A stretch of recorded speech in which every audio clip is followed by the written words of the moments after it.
Hey all, it's Squash Lemon here, and if you guys haven't been noticing, I've been messing around a little bit with Adventurecraft, and maybe you guys are interested in it, maybe you guys aren't, I don't know, but I decided that I want to make a couple tutorial videos, and today we're gonna be checking out how to use triggers. Now this will be triggers for monster spawners and things like that. So first thing you want to do is you want to you want to enter debug mode. Now, debug mode is basically just like an editing mode, and to enter that, all you have to do is hit F4 or function F4, depending on how your keyboard's set up. And now, let's say you want to set up a trigger for a monster spawner. So let's say you want to make some, zombies or whatever. So first, what you want to do is you want to lay down your triggers. Now, these are just basically T blocks, is what they look like, and when you walk through them, it should set off a monster. So what we're going to do is we're going to put down our customizable monster spawner. You can see it there in the inventory, and there's the trigger as well. And, oh, 1 second. You actually want to have a couple editing tools as well. The cursor here is basically a select tool. The hammer lets you, edit and delete stuff, whatever you want to do. So what you want to do is you want to get the cursor tool, and you want to select the monster spawner, like that.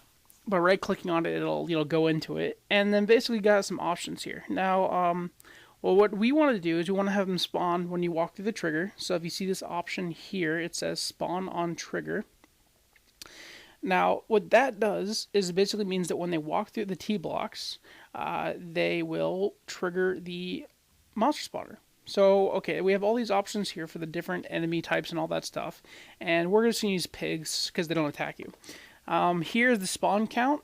You can set it from 1 to 15. We'll just do 1 for now. And here is the respawn delay time. Basically, say that somebody walks through the spawner, kills a monster.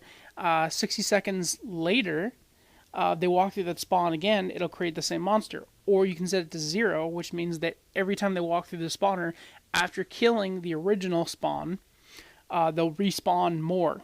So, anyway, yes, we're going to do 1 pig, and we're going to do 1 count for the pig. And the delay is going to be 0 seconds. We're going to have the spawn on trigger. Now, basically, once we have it selected like this, you just double-click on it with the left trigger. You want to right-click on the blocks, the T blocks, and say Use Current Selection. And if you'll notice, all the T blocks are now selected to the monster spawner.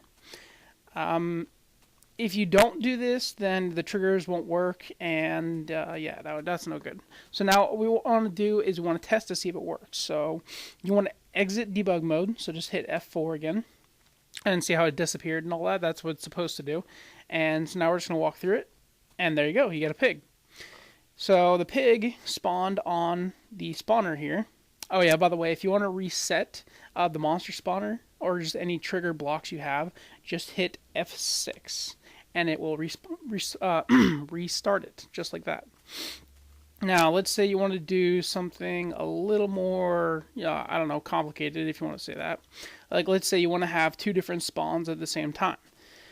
So what you want to do is you want to lay down a second monster spawner. You want to select that one, right-click it again, and we're going to have it spawn a... we'll do a chicken, I guess. I don't really want anything to hurt you. So then basically, same thing, or excuse me, not the same thing.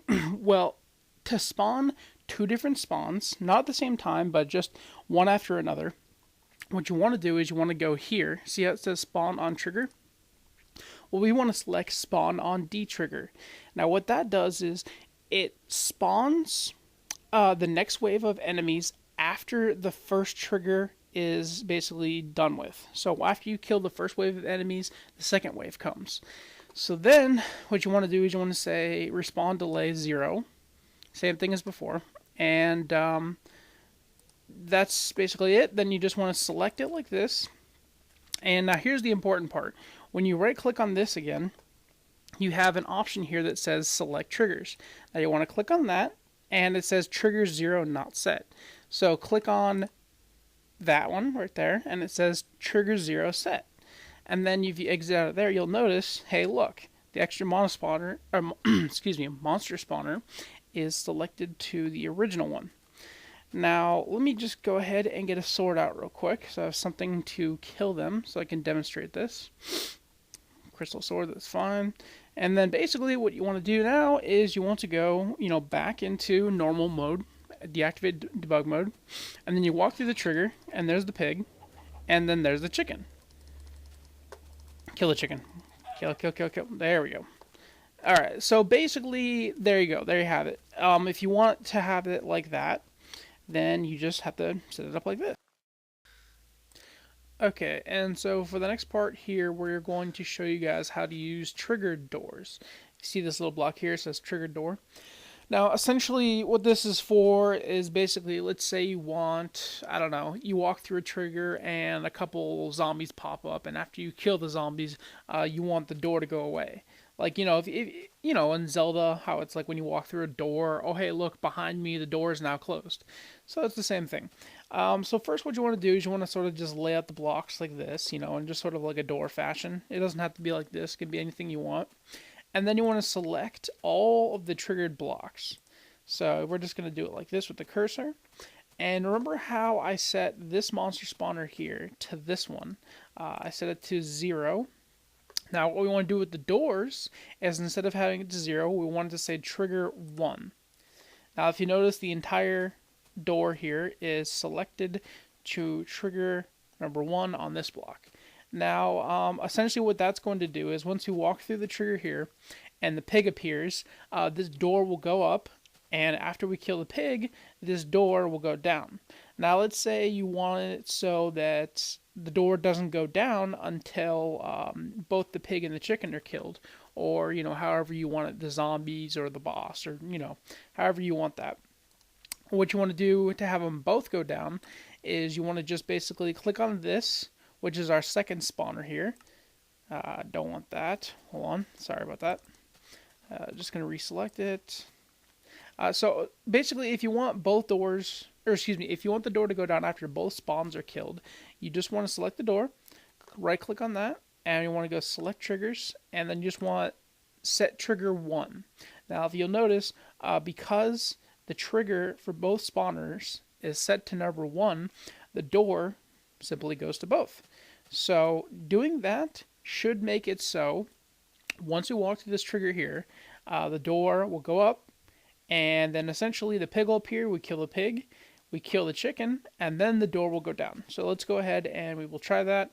Exit debug mode, select the sword, not the eraser, there you go. So you see the door went up, and there's the pig, kill the pig, and the door is still there, and now there's the chicken. Kill the chicken, and the door goes down. See? Pretty simple. Okay, and so let's see. There's one more thing we can do with the trigger doors and stuff like that. Now, let's say you want, let's say there's a boss. Like, you're having a room set up, and then, oh, hey, there's a boss that shows up, and you want the boss to drop something, like a heart piece or a key or something like that. So what you can do is you want to select the second monster spawn here, or the first one, depending on which one is the boss. And you right click on it, and if you'll notice there is an option here that says select drops. Now if you click on that and see how it says drop nothing, click on that and see it says drop key, and so on and so forth. And basically you can select what you want it to drop. Now we want it to have, let's say, a heart container. Okay, so there you go. And if we go back to select spawn, there's also another option for dropping items. It says spawn item block none. What that means is that whatever item you're currently holding, if you click on it, it will drop that current item. So, in case you basically don't want the boss to drop any of these options, which are basically sort of just the default options. And hold on, there we go, heart container. So basically, essentially, it's just going to select the item you have right now. We don't actually want that to happen, so we're just going to go ahead and do that, and it says none again. Alright, so essentially what we just did is we made it so after all the spawns are killed, a heart piece should drop in place of where this spawner is. So we're going ahead and exit debug mode, pig shows up, kill the pig, chicken shows up. I will have to fix that. Hold on. Kill the chicken. Okay, so the door goes down, and yeah, you saw the heart piece. What you just saw there was actually an issue, which I can fix pretty easily. If you'll notice, when I re-walked the trigger, another pig showed up. Now, we don't want that to happen. To fix that, all you simply have to do is set a respawn delay. So 600 seconds, that's fine. And, do that. Hey, look, there's a pig. And look, no more worrying about the pig spawning. Completely fixed, completely done. And then we just kill the chicken. And if you'll notice, look at that. No heart piece spawned. The reason why that happens is because the spawner is set up in a way so that the heart piece or the item that is dropping will only drop once. So in case somebody tries to farm it or whatever, and you don't want that to happen. If you'll notice here, there's something that says has dropped an item, which means that obviously it has dropped its selected item and it will not drop another one. If we go ahead and reset the spawners using the F6 command, and you'll notice has not dropped an item. So, that's pretty simple. That's pretty easy. I think, oh no, there is one more thing I can show you. So let's say you want these spawners to maybe not spawn the monsters on, the customizable monster spawners. Let's say you want them to spawn in a different area. So all you simply have to do, and I'm just going to be using this. You don't actually have to use these. Oh, it's actually turning into night. Just going to switch it back to day real quick. To do this, to have the monster spawn in a different area besides where the monster spawners are, you just want to have a selected area. Now, these blocks don't mean anything. I can delete these and it doesn't matter. The selected area I have here is all that matters. Now, once that area is selected, don't unselect it. And what you want to do is you want to just right click on this block here, and right here it says spawn 000, which means that the monsters will simply spawn on the monster spawner. Now, to fix that, all you have to do is click that, and essentially it's going to spawn the monsters on the selected area that we have. And once you do that, you can increase the spawn count to as high as you want. So I'm just going to do, 3. And if you want to do the same thing for this one, it's the same thing. See how this one says 0 for everything?